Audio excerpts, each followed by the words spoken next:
Hello, this is Tommy Franks. Welcome to the 4-Star Leadership Podcast, product of the General Tommy Franks Leadership Institute and Museum.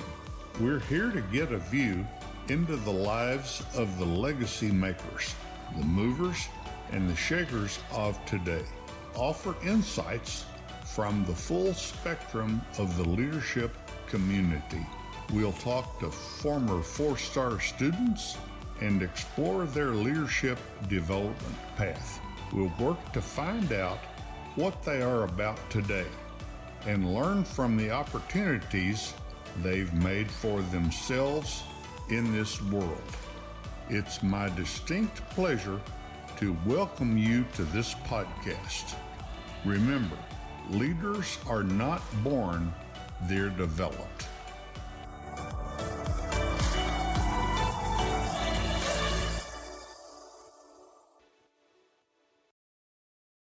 Hello, and welcome to episode 38 of the Core Principles of Leadership with General Tommy Franks podcast. I'm your host, Dr. Jill Green. Every few months, we like to check in with our former 4-star leadership students to see how their leadership journeys are going and get to have some insight on how the program has helped them as they venture out into the world. Today, I'm honored to be able to talk with Thinalyn Ramier. She attended 4-star in 2022 and then was invited back in 2023 to serve in the inaugural class of our 4-star alumni counselors group. Today, Thinalyn is a freshman at Texas Christian University in Fort Worth, majoring in biomedical engineering. Before we get started with our episode, we will have a few words from one of our major sponsors, REI Oklahoma. REI Oklahoma is proud to be part of the General Tommy Franks Leadership Institute and Museum in the production and distribution of these podcasts designed to inspire leaders and difference makers. At REI Oklahoma, we have been working with small business leaders, entrepreneurs, and people who are driven to succeed for years.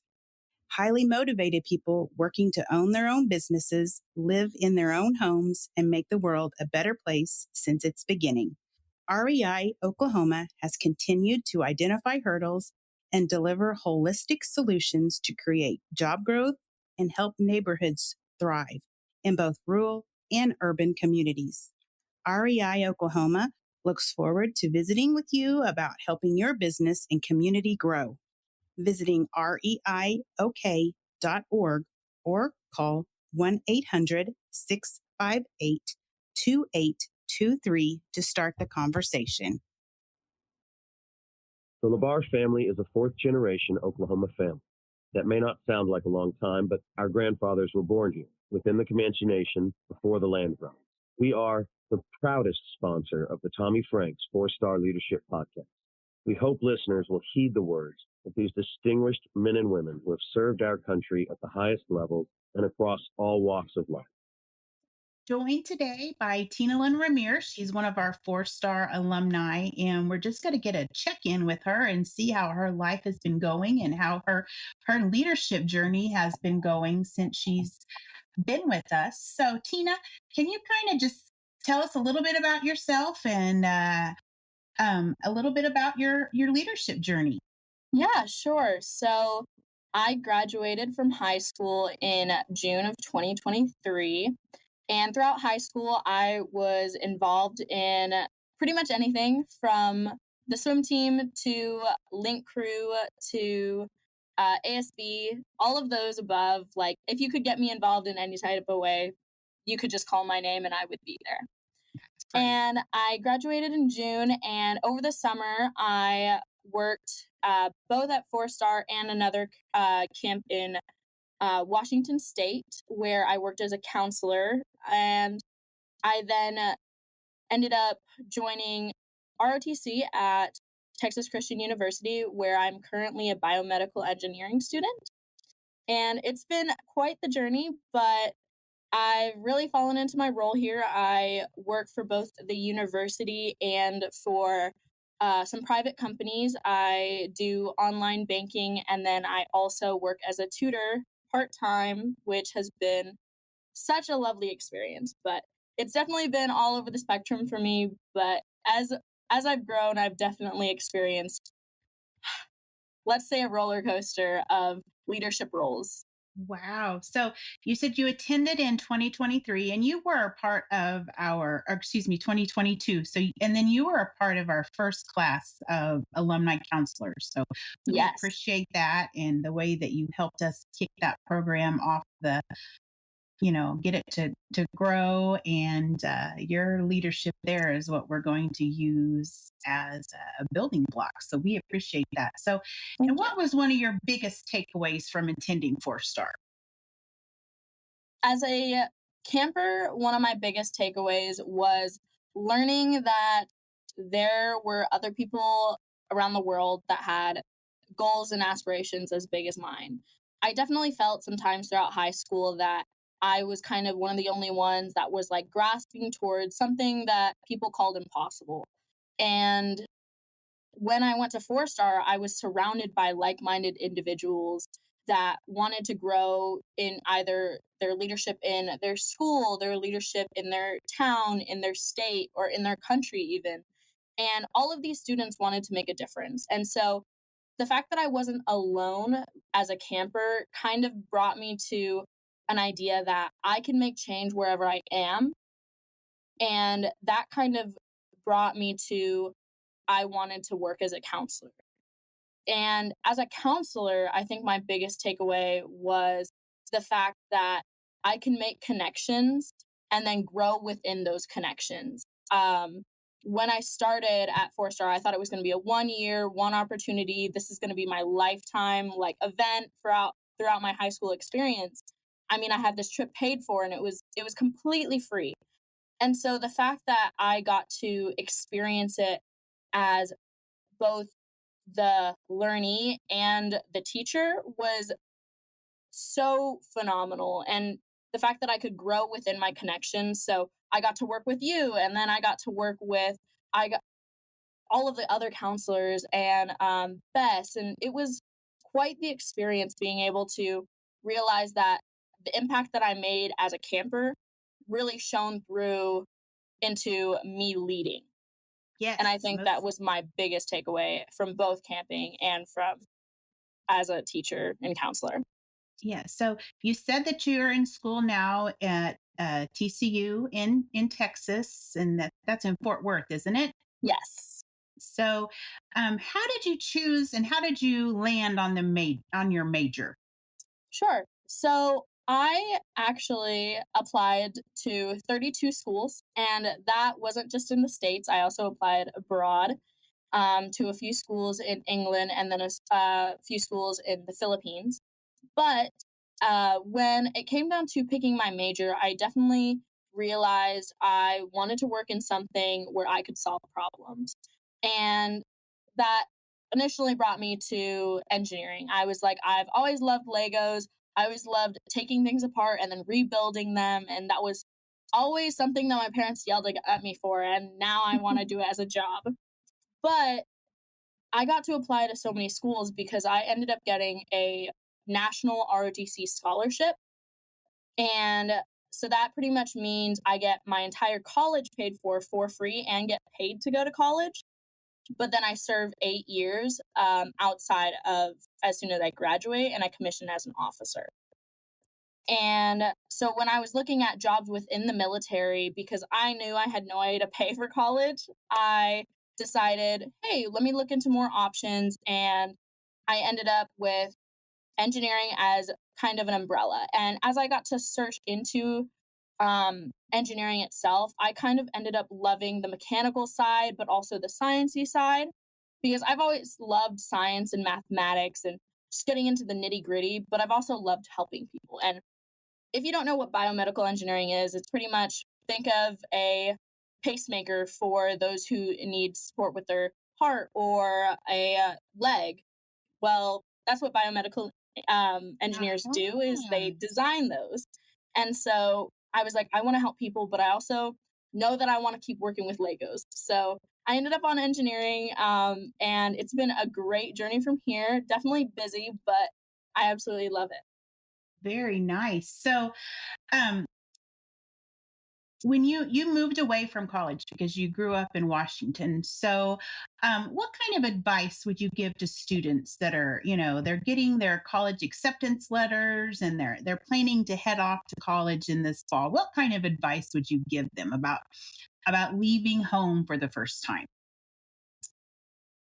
Advice that I would give is if you haven't visited your campus already or met someone from that campus that you are going to in the fall, I would definitely recommend reaching out. If you just search up that school, you can typically find students that are already attending there, any social media platform. I mean, we have this great thing called the internet. Reach out, look for those pathways and connections so you can go visit or see it through the lens of a student because oftentimes you aren't really given the full picture. But I would definitely recommend looking into connecting with one person one on one. And for the moving away part, I always knew I wanted to go out of Washington State. I moved around as a military kid a lot, and so I always loved being able to move.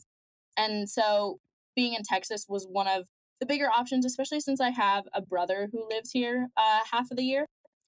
But just jump into it with an open mind. When you go to college, you're on your own schedule and you are given all these new opportunities.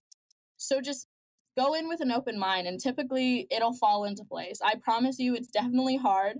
I miss my mom so much. I could still give her a daily call and I give my dad a daily text messages because he hates phone calls. But I I've always gone into it saying, well, if I don't know, then I don't know, and that's okay. And so jumping into college is a new experience for everyone. Maybe you have different family situations, maybe you have different learning situations, and all those things lead you to the question of how am I going to tackle college? Well, it's going to be a path on your own. And as much as I would like to say, it's definitely an experience that you just need to go into with an open mind.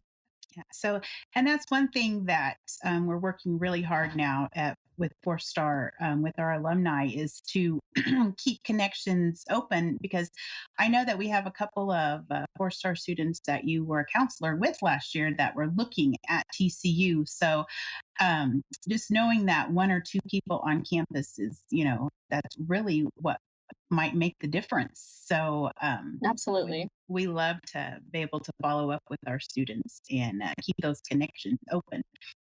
So since you were with us last year, how have you seen yourself grow as a leader? Sure. I find myself being more willing to ask questions of where I'm needed. A lot of the time, I felt, even before Four Star, I was very hesitant. Like, am I overstepping when asking if I can help in any situation? But as I went to Four Star and even was there as a counselor, I stopped hesitating with those questions of how can I help? How can I be there to support? Even if it's just the presence of me, how can I help build up a goal that we're trying to accomplish? And what I found worked best was being willing to ask the question of how am I needed in this situation? And I think that really stemmed from Four Star. It's that ability to speak up when nobody else is willing to. What can you do? And I think that really grew for me because I was so hesitant before to ask, hey, do you guys need any help? When I was asking a group of upperclassmen on a project that they've probably done 100 times. But when I asked that question, they were always so willing to give me a little job or give me something because what you have and the knowledge that you have can totally be trickled down to the younger generations. And I think Four Star really just encapsulated the ability to connect with people who have experienced stuff different than you. I mean, you had presenters that have gone through really difficult situations. You have presenters that have worked in government. You have presenters that worked in any type of field. And that ability really just showed you can still talk to them. They're still normal people. And so being able to build those connections and ask that question of where I'm needed or how can I help really grew throughout my time at Four Star. So, with that, has your vision as a leader has it changed any since you've been off to college, and what you thought a leader might look like? In some ways, yes. I think leaders have all, I don't think any leader is born. I truly believe that leaders are nurtured and grown. And when I went to 4-star, I was kind of in the mindset that, hey, I'm already a pretty good leader, but how do I grow? And then after 4-star, I was like, wow, I'm a learner. I'm not a leader. And I think that kind of instilled the idea that I am continuing to grow as a leader and that I can learn from every situation around me. Even if I am in a leadership position, I am learning from those who I am leading. And those who I am leading will potentially be in my situation. And so over time, it became for me, I'm not a leader, but I'm a leading learner. And I think that kind of transferred from 4-star.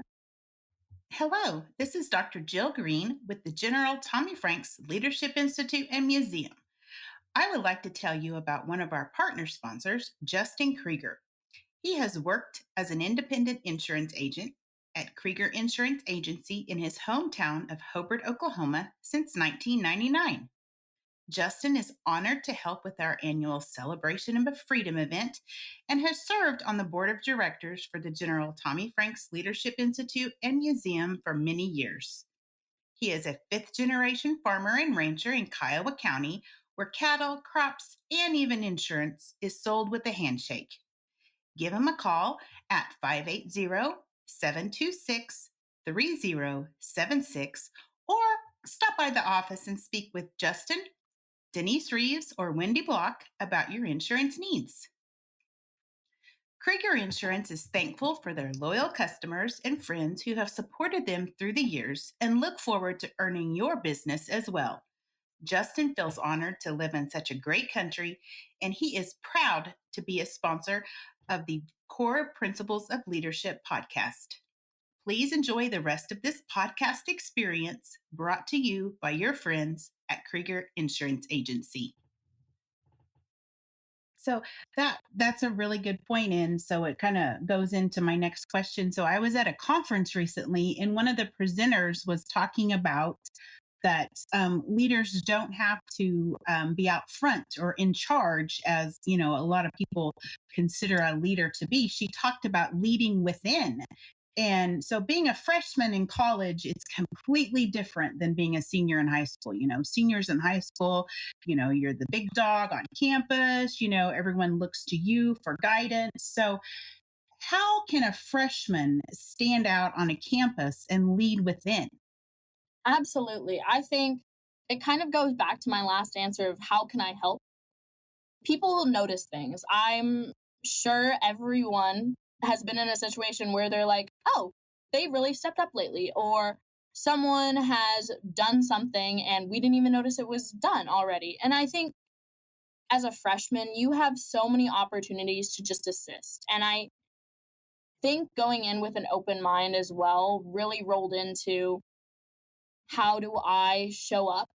Because I think the first part of anything is just the ability to show up. I think as much as people don't like them, participation medals are such a big thing because it meant you were willing to show up. You were willing to participate in the bigger body. And as a freshman, I find myself asking my upperclassmen, my other peers, hey, is there anything going on campus that maybe I can help out with? Or I'm looking into the community saying, how can I get involved with my church more? How can I get involved in a nonprofit? Or how can I get involved with a small group on the campus? And I think that idea of just showing up and asking the question of, how can I help, just really lays into any part of your life. And I think that had to do with me just wanting to know that even though I'm a freshman, I can still make an impact. I remember talking to the 4-star students last year and explaining to them. I mean, everybody has their minds, set up. I'm going to be a doctor. I'm going to be a lawyer. I want to, go into engineering. And But when you get to college, everyone complains about having to take all these the extra courses and that sort of thing. But those are the courses that you get into and you're like, wow, I never even thought that I would enjoy this. And it really helps you grow as a person. You might not go into that particular field, but just having that knowledge from those particular courses. So, that was one thing. And you said it, just have an open mind and, just be able to learn from, your entire environment of college is just such a gift. So, um, we all have things in our life that we need to work on. As you're growing each day in this new journey, what is something that you have noticed that you have to work on personally to become a better you? Sure. I think I actually just gave a presentation on this. We had to build a persuasive briefing on any topic under the sun. And the presentation that I gave was why you should be addicted to bettering yourself. And I think even though I gave a presentation on that and trying to persuade the people around me, you should be willing to invest in your time in your community, time in yourself, time in your physical and mental like aura is so important. And I find myself continuing to look for answers on how do I become the best person of myself, best version.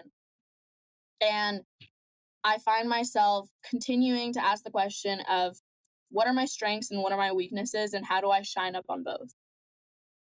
And one thing that I keep getting drawn back to is my willingness to pay attention. I find myself walking into a conversation, and as much as I like to say have an open mind, sometimes I already have an answer in my mind when I go into a conversation. I'm like, I already know I need to get this done, and so I hope that they have the same idea so we can both go off into the distance and finish the project. But they may have a completely different take on that. And I need to remind myself that everyone has a different background and we're so diverse even at university. Like everyone is coming from a different walk of life. And I find myself needing to work on the ability to hear, not to just listen, but to hear them, where they're coming from, what maybe brought this to their mind, and without any prerequisite for the conversation or any idea of where they're coming from. I just need to listen to them and hear what they're saying because as much as we would like to say, oh, I'm a good listener, oh, I really am great at hearing the other people. Well, how often are you really checking in with your conversational skills and being willing to hear what they have to say? Because it could be completely different than where you're coming from. Yeah, that's what I heard a term a couple of weeks ago, and it was listen to learn. And I really liked that because I'm kind of like you. I just get such in a hurry to get through the conversation, and that's one of my people skills that I'm just not the greatest at is having one-on-one conversations with people. And so that would be one of my downfalls that I am continuously working on a daily basis. And I heard that and I was like, that's really great advice. Just sit back and listen to learn. Right. Definitely. I completely agree. So, what has been your favorite part of your four-star journey? Probably the communication, honestly. Um, I am still super close with a lot of the alumni from my class of 2022. And that network of like minded individuals has continued to impact my life. One of the graduates from 2022 just joined the Marines, and then other of them just joined the Navy, and another one's working in Washington, D.C., and another one is at UCLA. There's so many different paths that everyone took. And I absolutely love that I get to still hear from them and I get to communicate with them. And I get to hear all of these different perspectives of how they ended up there. And I still find myself in awe of the fact that we all went to this same conference and we all ended up in completely different areas. And I think that also builds into one of the stars from the conference is communication has brought me so far with these kids.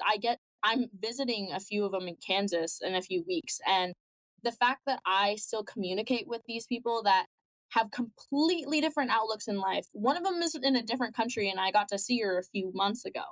But I'm in such awe and I'm so dumbstruck sometimes of the fact that I get to know all these people that are walks of life in a totally different direction. And that kind of brings me to the fact that I got to learn to communicate with people that come from a different background than me. And that all came from Four Star. The communication aspect was so big for me. I mean, I thought I was good in it before. And then as soon as I went to Four Star, we kind of rebuilt it from scratch. It was maybe I need to start with a new vision of what communication looks like for everyone. And that really just bloomed. And the fact that I'm still in contact with a lot of the alumni, even students from last year, I'm still in contact with them if they need any support. And I still text a lot of them and they still text me on Instagram all the time. But the fact that like I get to communicate with them and I still get to build with them, that we all can continue growing, was one of the best aspects from Four Star. So, and you brought up a good point because, General Franks is probably one of the most outstanding military leaders of our generation. And, but with that, there's this perception that the Four-Star leadership is, for people that are wanting to go into the military, that are trying to get into the military academies, but it's really for any leader. It doesn't matter your background, and just like you said, Absolutely. we have leaders all over this country. Yes, they're serving in the military, but they're also going to school, and some are going to be lawyers and doctors, and teachers, and it's a place for all students that want to better their leadership skills. So Absolutely. our application deadline for 2024, it's quickly approaching. And so what would you tell those students that are hesitant to apply? Do it. Do it. Don't look back. There's no regrets from you going. There's always the regret of I didn't apply or maybe I should have done it. It's kind of like going to the gym. You're never going to regret a workout because it leads to a bigger goal. And I think one of my favorite quotes that I get to go by is you should never sacrifice a goal with long term potential if you can't handle the short term stress. It's short term, it's going to be over with. That application may seem hefty, but it's not. It's short and simple, and you just have to ask for a letter of recommendation and submit a resume and a few other questions. But the idea of it is that you get to go to this camp and it'll go on your resume for years. One of the nonprofits that I work at brought up the bullet point.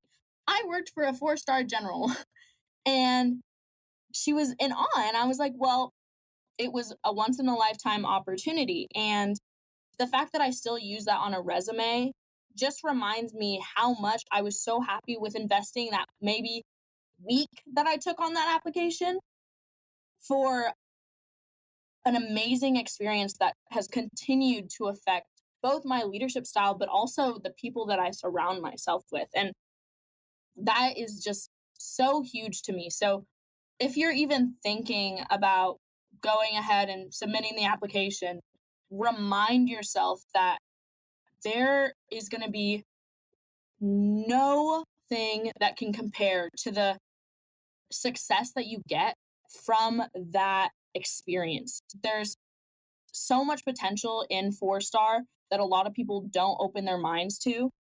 But just because of that stress of that application or the maybe wishy-washy of trying to join is so worth it. It's so worth it. And I would definitely recommend just doing it. Well, Tina, I appreciate all of your thoughts today. And I always close our podcast with the same question. It doesn't matter if they have been leading for generations or they're just fresh leaders, like you. So if you could go back for 5 or 10 years, what kind of advice would you give yourself? If you don't sacrifice for what you want will be the sacrifice. That's a continual quote that I will live by. And it's the idea that you have to invest in yourself. You have to invest in your future if you're trying to reach a goal. And personally, I set SMART goals all the time. I think it's a really great system. But just know that nothing's just going to fall straight into your hands. You have to at least put in 5 minutes or maybe the week for the application, but there has to be something that you invest to get the investment out. And I think that is my biggest takeaway and something I would definitely try to hammer in to 5 years ago.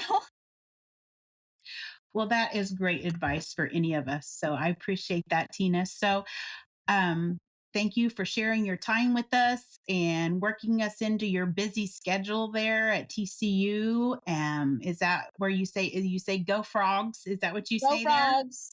there? Go frogs. So we appreciate you and we are so proud of the journey that you are on. And we look forward to many more conversations with you in the future. Thank you so much, Jill. I so appreciate All right. it. Thank you. Thank you again to REI Oklahoma for making this podcast possible.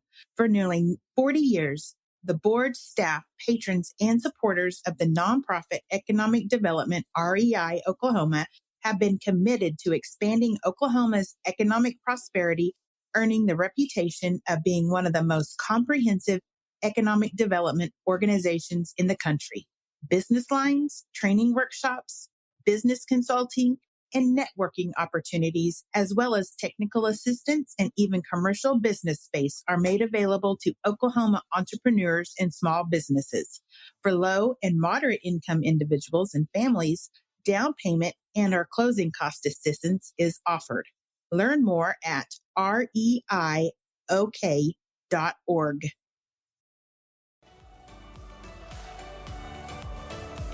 On behalf of the 4-Star Leadership with General Tommy Franks team, I'm your host, Dr. Jill Green, and this has been the Core Principles of Leadership with General Tommy Franks podcast.